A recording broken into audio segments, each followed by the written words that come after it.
है क्या नहीं करना है। तो ये तो एक पहलू हो गया। दूसरा पहलू जीवन का या जीवन की परिस्थितियों का ये है कि कभी भी जीवन की किसी भी परिस्थिति को मूल रूप से ग्रहण नहीं करना चाहिए। जैसे कि मूल रूप से ग्रहण नहीं करना चाहिए, क्योंकि जीवन की सारी परिस्थितियां मिश्रित रूप से आती हैं। वो परिस्थिति में बुराई है, वो परिस्थिति में दुख है, त्रुटि है, लेकिन उसी परिस्थिति में एक मौका भी है। उसी परिस्थिति के अंदर छिपा हुआ एक सफलता का रहस्य भी है, एक परिपूर्णता का एहसास भी है। सब कुछ मिक्स होके आया है, खिचड़ी की तरह आया है। तो एक सफल व्यक्ति वो है क्योंकि ये मिश्रण से वो पॉजिटिविटी के कणों को बाहर निकाल सके।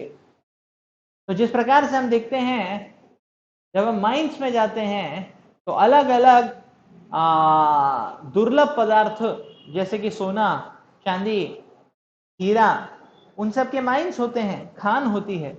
तो खान से जब सोना निकालते हैं तो केवल सोना नहीं आता है 24 कैरेट, मिट्टी में लथपथ होके आता है सोना। मिट्टी के बीच में मिट्टी जैसा ही लगता है। तो जो ओर होता है, जिसको हम ओर बोलते हैं, उसमें खरा सोना है लेकिन बहुत मिट्टी के बीच में है। तो इसीलिए एक बुद्धिमान व्यक्ति क्या करता है, वो उस मिट्टी के ढेर से सोना निकाल लेता है, बाकी सबको त्याग कर देता है, बाकी सबको हटा देता है। तो ये होती है माइनिंग या मेटलर्जिकल इंजीनियरिंग। तो इसी प्रकार से जीवन की जो परिस्थितियां आती हैं, वो परिस्थितियों को मूल रूप से यदि हम ले लें तो बदहजमी हो जाता है, हजम नहीं होता है, समझ में नहीं आता है क्या करें। लेकिन ये समझना चाहिए, जैसे किसी भी परिस्थिति में बुराई है तो अच्छाई भी होगी, विफलता है तो सफलता का भी बीज होगा, बस निकालना आना चाहिए। जिस प्रकार से हम देखते हैं निकालना आना चाहिए, तो ये बात या ये तथ्य होना बहुत जरूरी है।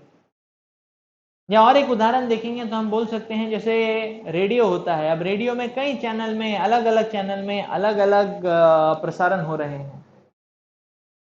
तो व्यक्ति यदि समझता नहीं है कि उसको ढंग से एक निर्धारित चैनल पे ट्यूनिंग करना है, तो व्यक्ति को भड़बड़ भड़बड़ सुनाई देगा, नॉइस सुनाई देगी, नॉइस। लेकिन व्यक्ति को यदि ट्यूनिंग का फंडा समझ में आता है, तो वो एक अर्थशाली चैनल को ट्यून कर सकता है, और उस स्पेसिफिक फ्रीक्वेंसी पर ट्यून किया तो वो फिर चैनल का प्रसारण उसको सुनाई देता है। तो इसी प्रकार से, लेकिन हम देखेंगे हमारे वातावरण में तो सब चैनल के वेव्स हैं, तरंगे हैं, तरंगे हर चैनल की हैं, लेकिन वो चैनल मिलता है हमको जिसका ट्यूनिंग होता है। तो इसीलिए जब एक जीव के हृदय, जब एक मनुष्य के हृदय का ट्यूनिंग भगवान के चैनल के साथ होता है, तो फिर जो प्रसारण सुनाई देता है वो स्थायी प्रसारण है। फिर जो प्रसारण सुनाई देता है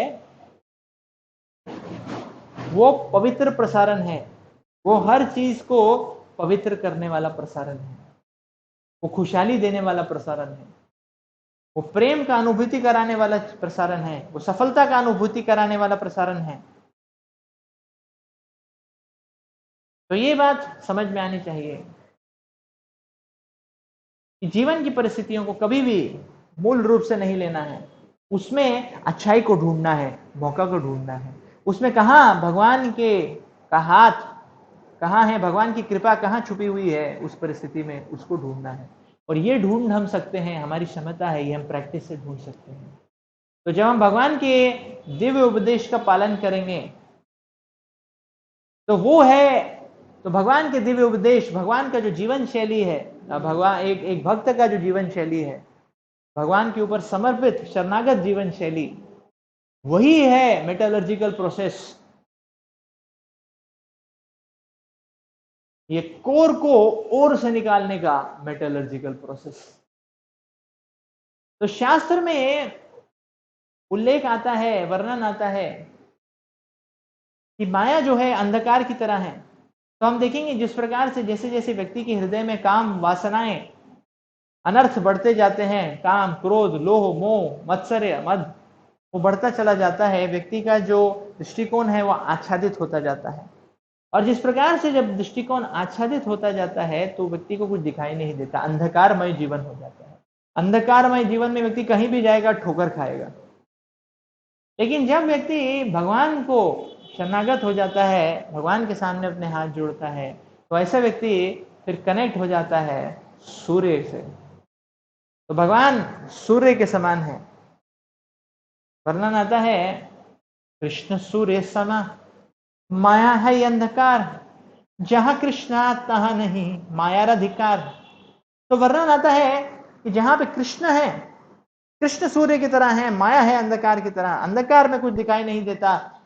लेकिन जब हम सूर्य से जुड़ जाते हैं, जब सूर्य उदय हो जाता है हमारे हृदय में, जब भगवान हमारे हृदय में प्रवेश करते हैं, या भगवान के उपदेश, भगवान के दिव्य नाम हमारे हृदय में प्रवेश करते हैं, कृष्ण सूर्य समा, तब यह अंधकार का विनाश हो जाता है, धुंध का विनाश हो जाता है और व्यक्ति को स्पष्ट रूप से दिखना चालू हो जाता है।